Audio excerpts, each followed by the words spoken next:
Peoples party को अपने image पे काम करना होगा। जहां भी साजिश की बात आती है आसिफ अली जरदारी का नाम उसके साथ जरूर आता है। 2/3 अक्सरियत से बैठी हुई गवर्नमेंट को भी गिराने के लिए इन्होंने जमा तफरीक शुरू कर दिया है। जिनके अपने घर कांच के हों वो दूसरों के घर पत्थर नहीं फेंकते। दरिया सवात के वाक़े की वजह से ये अली अमीन गंडापुर से इस्तीफा लेने चले थे। आज जरदारी साहब की अपनी कुर्सी खतरे में पड़ चुकी है। पीपल्स पार्टी ने कभी भी अपने गिरेबान में नहीं झांका।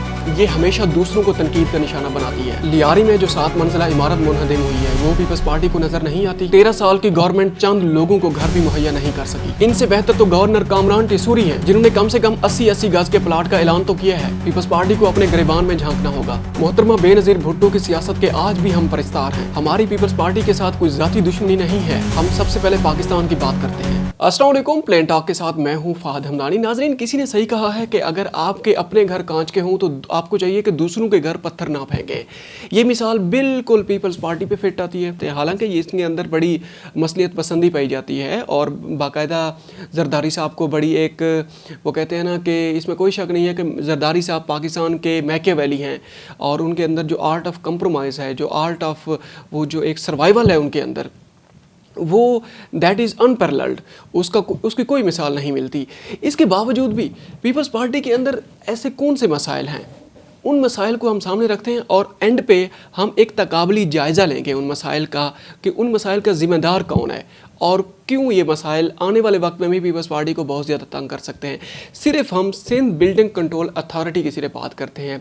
सिंध में इस अथॉरिटी की वजह से जितनी करप्शन हुई है और जितनी बेज़ाब्तियाँ हुई हैं, उसकी लेटेस्ट जो एग्जांपल है वो ये है कि कराची के अंदर जो रहने के मसाइल पैदा हो रहे हैं। कराची के अंदर लियारी में और ताज नगर में जो बिल्डिंग मुनहदिम हुई हैं, 2 बिल्डिंग्स की हम सिर्फ बात करते हैं कि 7-8 मंजिला बिल्डिंग्स हैं ये 2, और ये एक बिल्डिंग मुनहदिम हो गई है, ये दूसरी उसके साथ थी और वो भी क्रैक हो गई है और उसको मुनहदिम किया जा रहा है उनके लोगों को बाहर निकाल के। और सुनने में ये आ रहा है, रिपोर्ट्स में आ रहा है, बल्कि कमिश्नर साहब का ही बयान सामने आया है कि पूरे कराची में कम से कम भी पिछले 12-13 साल में 15 साल का जो उसका जो टेन्योर है पीपल्स पार्टी का, उसमें 13 साल में 800 से ज़्यादा बिल्डिंग ऐसी बनाई गई हैं और उनकी ये नेचर यही है और वो गिरने के भी करीब हैं और उनको तकरीबन मखदूश करार दिया जा चुका है या उनको मखदूश करार दिया जाएगा आने वाले वक्त में। अंदाज़ा लगाएं कराची के अंदर किस लेवल की करप्शन हुई है, कराची के अंदर किस लेवल के आने वाले वक्त में क्राइसिस जन्म लेने लगे हैं।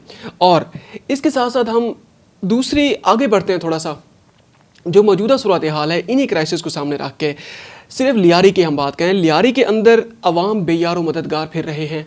एक बिल्डिंग जो गिरी है उसके अंदर जितनी फैमिलीज़ थी, 11 फैमिलीज़ थी, 12 में से 11 फैमिलीज़ जो है ना उनका कोई रोज़गार नहीं बचा। वो बेचारे मुतवस्सित तबका था और वो डेली वेजेस के ऊपर जो काम करने वाले थे, रिक्शा ड्राइवर थे या इस तरीके से रिक्शा चलाने वाले और दिहाड़ीदार तबका था। बिल्डिंग ख़त्म हो गई है, उनका रोज़गार भी ख़त्म हो गया है और वो सड़क पर आ चुके हैं। अक्सरियत उनके जो रोज़ी रोटी कमाने वाले थे वो बिल्डिंग के अंदर उनकी डेथ हो गई है। अच्छा, बाकी बिल्डिंग जिनके ऊपर जिसके ऊपर शक था उसको एकदम से खाली करवा के अब उनको गिराया जा रहा है। अब वो जो लोग हैं वो सड़कों पर आ गए हैं। अब अंदाज़ा लगाएं, एक रात आपका घर था, सारी सहूलियात थी वहाँ पे, अगला दिन आप जनाब सड़क के ऊपर आ गए, आप झूंपड़ी के अंदर रहने पर मजबूर हो गए। तो उन लोगों की परेशानी और उन लोगों के मसाइल का अंदाज़ा आप और मैं तो नहीं लगा सकते, हम कहाँ बैठे हुए हैं। अच्छा, आगे बढ़ते हैं। सिंध गवर्नमेंट को जब अप्रोच किया गया, सिंध गवर्नमेंट ने कहा है कि हम इतने लोगों को, हमारे पास इतने वसाइल नहीं हैं कि हम इतने लोगों को घर मुहैया करें। बहुत सारे लोगों की तरफ से सजेशन सामने आई हैं कि इनको जनाब 2 साल के लिए गवर्नमेंट जो हाउसेज़ हैं, गवर्नमेंट को कोई स्कूल्स हैं या कोई वेलफेयर जो उनके अपनी जो बिल्डिंग्स हैं वेलफेयर इदारों की, उनके अंदर इनको एडजस्ट किया जाए। उसके ऊपर भी अमल दरामद नहीं किया जा सका। कमिश्नर कराची की तरफ से जो बयान आया है वो भी प्रॉपर ऐसा ही था, बस समझे कि इनके लिए दाद रस्सी की बातें की गई हैं कि इनके लिए बड़ी परेशानी का बायस है ये बातें कि जनाब उनका घर गिर गया है, दिस दैट, मतलब खातिर खा कोई सोल्यूशन ओरिएंटेड उनका बयान नहीं था। सुनो टीवी ने भी ये बयान नशर किया है ये पिछली रात। अब सिंध गवर्नमेंट ने जिस तरीके से बेबसी का मुजाहरा किया कि हमारे पास भी इतना वसाइल नहीं है कि हम इनको घर मुहैया कर सकें, और उन्होंने जिस तरीके से ऐलान किया है कि 2-2 लाख हम इनको प्रोवाइड करेंगे या 10-10 लाख इनको प्रोवाइड करेंगे। अंदाज़ा लगाएं, आज 2 लाख में या 10 लाख में घर बन सकता है? 2 कमरे भी नहीं बन, 2 कमरों का घर भी नहीं बन सकता, 2 मरले का घर भी नहीं बन सकता 10 लाख के अंदर, जितनी महंगाई है। अब गवर्नर सिंध कामरान टिस्यूरी साहब ने इस सारी जनाब कहानी के अंदर एंट्री मारी है। वो उस साइट पर पहुंचे, उन्होंने बाकायदा ऐलान किया है कि हम जितनी फैमिलीज यहाँ रहती थी, जितने घर ये बेयारो मददगार हुए और जितने ये बेघर हुए, इनको हम 80-80 गज का इनको प्लाट देंगे और जब तक ये अपना घर इनका नहीं बनता उस वक्त तक गवर्नर सिंध के दरवाजे इनके लिए खुले हैं, वहाँ आके ये रह भी सकते हैं, वहाँ इनको खाना भी मुहैया किया जाएगा और जितना बेसिक सहूलियात हैं घर बनाने में भी हम मदद करेंगे और इनको प्लॉट भी हम देंगे। अंदाज़ा लगाएं, ये एक ऑफिशियल है गवर्नमेंट का, ठीक है, वो विफाक का है या सिंध के अंदर एक पॉलिटिकल पार्टी है, उनका वो नुमाइंदा है, वो एक और चीज़ें हैं, लेकिन आप सिंध हुकूमत की नाअहली चेक करें कि उन्होंने हाथ खड़े कर दिए। क्या अंदाज़ा लगाएं कि क्या एक गवर्नमेंट के पास इतने वसाइल नहीं होते, वो गवर्नमेंट जो 15 साल से वहाँ बरसरे इक़्तिदार है। खैर आगे बढ़ते हैं। गवर्नर सिंध की इस तरह की एंट्री के बाद अब थोड़ा सा उन लोगों में कोई उम्मीद की किरण पैदा हुई है कि हमें कुछ ना कुछ हमें मिल जाएगा। अब यही पीपल्स पार्टी है जिनके गवर्नर, हम सिंध की सिर्फ बात कर लेते हैं, गवर्नर इनके जो फैसल करीम कुंडी साहब, सवात के अंदर वाक़या हुआ है जो सवात दरिया सवात वाला, यही थे, यही कहते थे जनाब करप्शन हुई है, ये हुआ है, वो हुआ है, 13 साल से पीटीआई की हुकूमत है और सीएम साहब को घर चले जाना चाहिए, ये उनकी नाअहली है और करप्शन के यहाँ पर ये सीएम अगर घर ना गए तो हम इनके खिलाफ मुआवजे की तहरीक लेके आएंगे केपीके के अंदर। और जनाब वो आजकल सियासी जोड़ तोड़ करने में पेश नज़र आ रहे हैं। सीएम साहब जो है ना, पीएम साहब से भी जाके मिले हैं, इसी तनाजुर में बिलावल भुट्टो साहब से भी उनकी मुलाकात हुई है।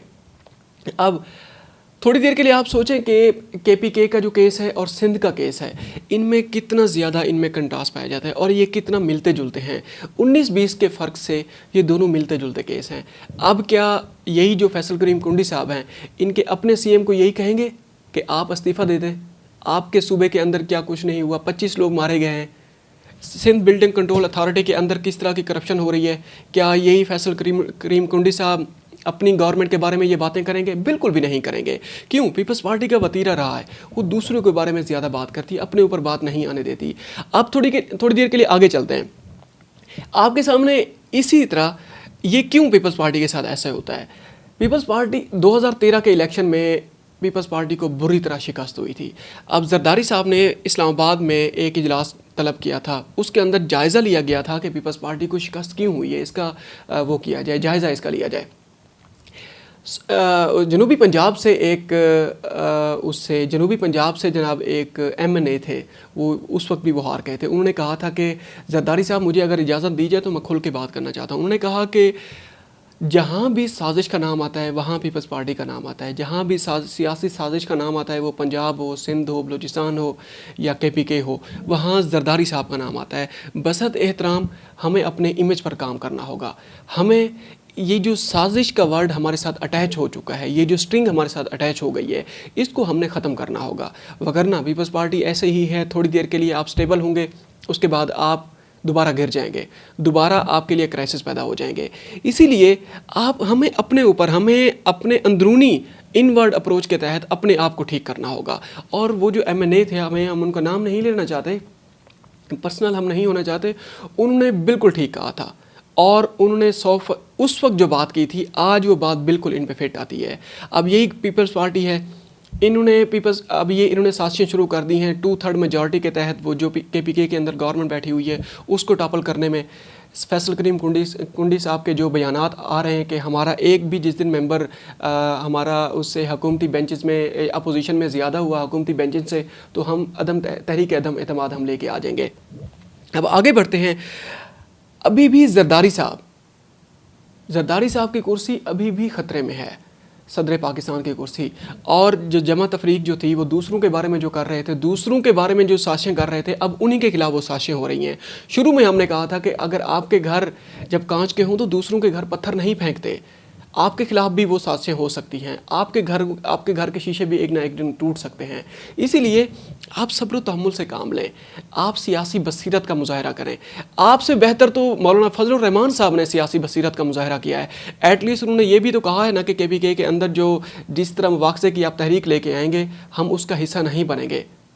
आप इसी से अंदाज़ा लगाएं पीपल्स पार्टी आज किस तरह के क्राइसिस का शिकार है। अब पीपल्स पार्टी किस तरीके से दूसरों के ऊपर उंगलियां उठाती है, अपने गिरेबान में नहीं झांकती।